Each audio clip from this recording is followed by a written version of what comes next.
रानी चींटी सभी चींटियों के साथ जंगल में रहती थी। सारी चींटियां रानी चींटी के व्यवहार से बहुत खुश थीं, क्योंकि वो सबके बारे में सोचती थी। इसलिए सब उसकी बात मानते थे। सभी चींटियां मिलकर अपना नया घर बना रही थी। रानी चींटी टीले के ऊपर खड़ी है। सारी चींटियां एक लाइन में हैं और एक दूसरे को मिट्टी के छोटे छोटे टुकड़े पास करती जा रही हैं। दूसरी तरफ चींटियों ने एक लकड़ी और ट्री वाइन की मदद से एक स्लिंग शॉट टाइप का शेप बनाया हुआ है, जिसमें वो एक मिट्टी का क्यूब फंसाकर ऊपर शूट करती हैं। ऊपर कुछ चींटियां उसे कैच करके घर बना रही हैं। ऐसे घर बनाने में तो बहुत समय लगेगा।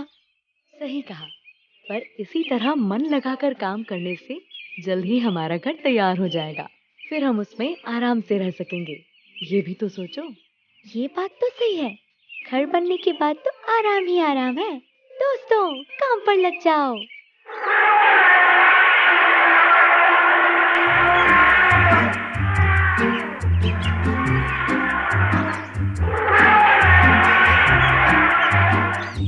सबको डराया, बड़ा मजा आया।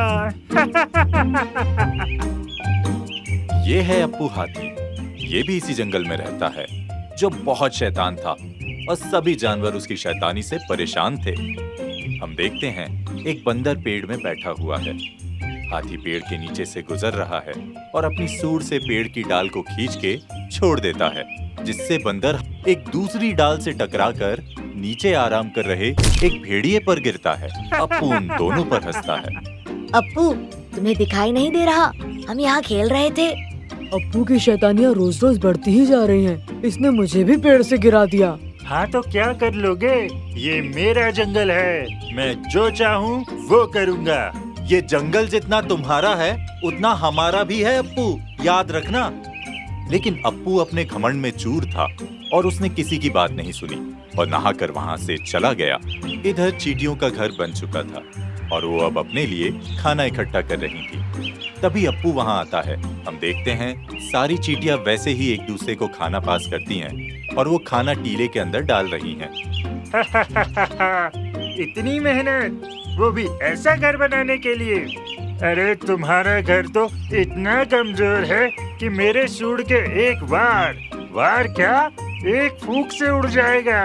दिखाऊं? अप्पू ने शैतानी में आकर बेचारी चींटियों का घर तोड़ दिया। रानी चींटी को ये देख बहुत बुरा लगा। हम देखते हैं कि सारी चींटी दुखी हो जाती हैं और जैसे ही उनका घर टूटने लगता है, सब फिसल के नीचे गिरने लगती हैं। रुको अप्पू, ऐसा मत करो। इस घर को बनाने में हम सबने बहुत मेहनत की है। ये हमारा एकमात्र ठिकाना है। इसे तोड़ के तुम ठीक नहीं कर रहे हो। छोटी सी चींटी, अब मुझे सिखाओगी? ये मेरा जंगल है, यहाँ मैं जो चाहूँगा वो करूँगा। अप्पू, तुम बहुत घमंडी हो। याद रहे, ये जंगल सिर्फ तुम्हारा नहीं, सभी जानवरों का है और हम सबको यहाँ मिलजुल कर रहना चाहिए। क्या पता हमें कब किसकी जरूरत पड़ जाए। हमें एक दूसरे को परेशान करने की जगह एक दूसरे की मदद करनी चाहिए। अपना साइज देखा है और मेरा साइज देखो। आखिर तुम मेरी क्या मदद आओगी? चलो जाओ यहाँ से। बड़े आए मेरी मदद करने वाले। अप्पू हाथी वहां से चला गया और फिर एक दिन जंगल में एक शिकारी आया और उसकी नजर अप्पू पर गई। हम देखते हैं अप्पू मदमस्त होकर चला जा रहा है।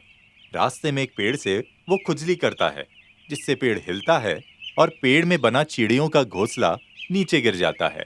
अप्पू उन्हें देखकर हंसता है। वाह, ये हाथी तो बहुत बड़ा और मजबूत है। इसे बेचकर तो मैं बहुत पैसे कमा सकता हूँ। इसको तो मैं पकड़ के रहूंगा। हो गया काम। अब हाथी के आते ही मैं उसे जाल में फंसा के पकड़ लूंगा। अप्पू, देख के नहीं चल सकते? मैं देख के क्यों चलूं?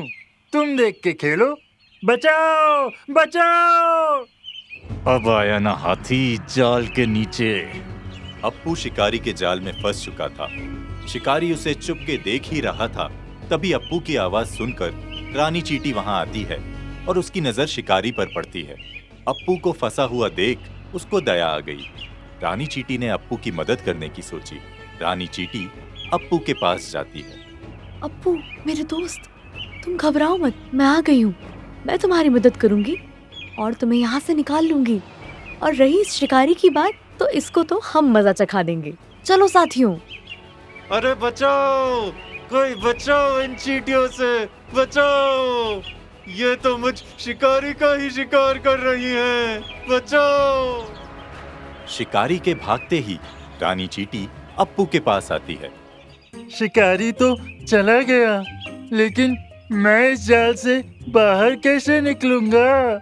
मेरे पास इसका भी उपाय है, तुम यहीं रुको, मैं अभी आई। चूहे राजा, मेरे दोस्त, बाहर आओ दोस्त, तुम्हारी मदद चाहिए। क्या हुआ चींटी रानी, इतनी परेशान क्यों हो? वो अप्पू शिकारी की जाल में फंस गया है, जरा जाल काटने में मदद कर दो, बेचारा बहुत परेशान है। ये तो एक दिन होना ही था, ये सब अप्पू की शैतानियों का फल है। हाँ, पर है तो वो हमारे ही जंगल का हिस्सा, हमें उसकी मदद करनी चाहिए। सही कहा, चलो। चूहा जल्दी से अपने दोस्तों के साथ अप्पू के पास आता है और सब मिलकर जल्दी से अप्पू का जाल अपने नुकीले दांतों से काट देते हैं। अप्पू आजाद हो जाता है और उसे अपनी गलती का एहसास होता है। मुझे माफ कर दो चींटी रानी, मैंने तुम लोगों का घर तोड़कर बहुत गलत किया। तुमने सही कहा था, हम सबको एक दूसरे की मदद की जरूरत पड़ती है, चाहे वो कितना भी बड़ा या छोटा क्यों ना हो। आज से मैं तुम सबके साथ मिलजुल कर रहूंगा, बिल्कुल एक सच्चे दोस्त की तरह। और फिर उसके बाद अप्पू ने कभी किसी को परेशान नहीं किया और सबके साथ हंसी खुशी जंगल में रहने लगा। हम देखते हैं कि अप्पू जंगल में बैठा है, सारे छोटे जानवर उसके आसपास खेल रहे हैं और सब एंजॉय कर रहे हैं।